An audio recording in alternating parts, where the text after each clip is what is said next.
Hey, and welcome to this edition of Road Warrior. I'm your host, Grant Roberson. Today we have the all-new 2014 Fiat 500L. Now the 500L basically full size is the Fiat market. Now obviously if you've seen the commercials, you notice that this is an import from Italy and obviously contrasts a lot of the American brands that are out right now. But what the 500L does is actually give you more of a full size offering with the 4 doors and seating enough for 5. Now by the numbers, the Fiat 500L is going to have a 102-inch wheelbase and about 167 inches overall. Now if you're used to full-size offerings in the sedan and SUV market, obviously this is going to pale in comparison to that. Now what's great for 2014 with this styling is there is of course 4 doors, the 5th of course if you count the hatch in the back, and there is room for 5. Now the Fiat 500 is sitting on 16-inch standard wheels. It does have 17-inch ones as well. Now one other thing to note, ground clearance is going to be kind of short at about 5 inches. Now there's one aspect about the 500 you're either going to love or hate, and that is the exterior and its Italian-like design. Now one thing I noticed is the cab forward design that this vehicle has, and where you're going to notice that the most is on the interior, as it has the best interior space and cargo volume in this segment.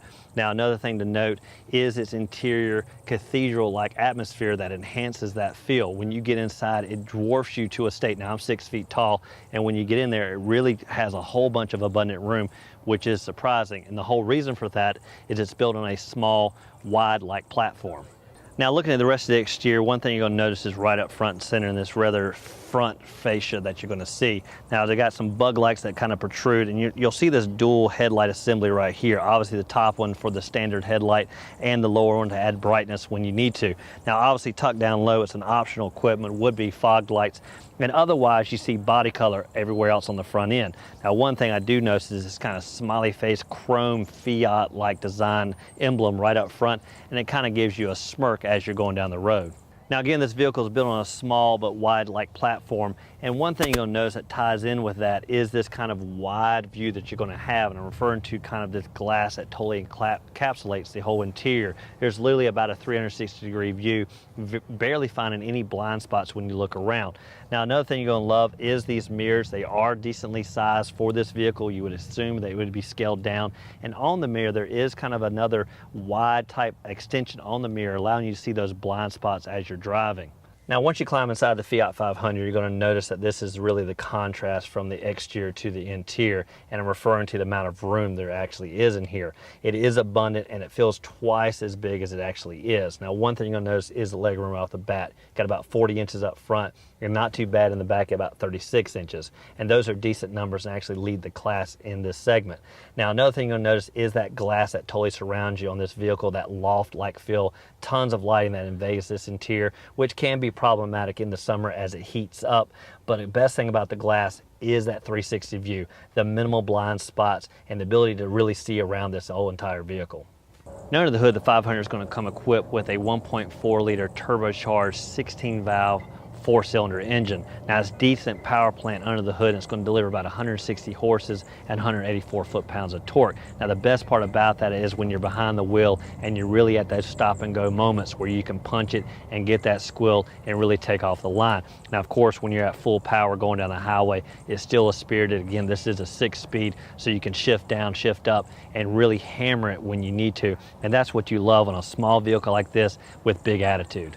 Now the engine comes coupled with either a 6-speed manual transmission like we have here, or the Euro twin clutch transmission. Now what I love about a manual transmission on a small vehicle like this is it really puts the spirit behind the ride. An automatic transmission would make it feel a little bit more anemic and you wouldn't get that squeal off the line. Now as I drove it, I watched the kind of fuel economy and I tended to average actually somewhere under 17 miles per gallon, and that's mainly because of how I drove it, because I've always scooting off the line and trying to hammer it. Now the true numbers are going to be around about 20 plus miles per gallon, in the mid 20s, upwards of 33 plus miles per gallon if you drive it more anemic than punching it down the road. Now again, this is a small wide-like platform, and where you're going to see the biggest notice of space on that is in the cargo area. Now one thing to note, this does not have the intelligent key system, which we come to love on like a Chevy Sonic, where you really don't have to even worry about a key you keep in your pocket. So this is the old traditional. Now when you get to the back, it is no handle, it is like a one-touch. It's going to rise to the occasion. Now what's great back here is it has excellent cargo space and really rivals even a full-size sedan, as it's going to come in at around about 22 cubic feet. Now what we did is just test this vehicle out, maybe even turn into somewhat of an SUV. We actually hauled 4 huge bales of hay back here, slammed them in, actually had to leave the hatch open. And what we came to find is we did the old American, transition this vehicle into a full hauler, and it worked quite well. Last but not least is the interior design and the European style that you're going to find. And obviously they went with a simple is better attitude on the inside, and then most notably on the climate control, where there's literally 3 oversized control functions that you'll find. Now right in the center is a somewhat small interface for the radio. It is touchscreen, and a little interesting button is the compass, of course, if you want to use cardinal directions to get around. Now on the dash you'll find an oversized tach and speedometer. The tach I watched most notably as I'm hammering off the line and watching for the right shift points. Now that does it for this edition of Road Warrior. I'm your host, Grant Roberson, and we tried out the all-new 2014 Fiat 500L. Now we love this 5-door offering, the full-size upgrade to the smaller Fiat we may be familiar with. Now again, I'd like to thank you for watching this edition of Road Warrior, and as always, keep both hands on the wheel and eyes straight ahead.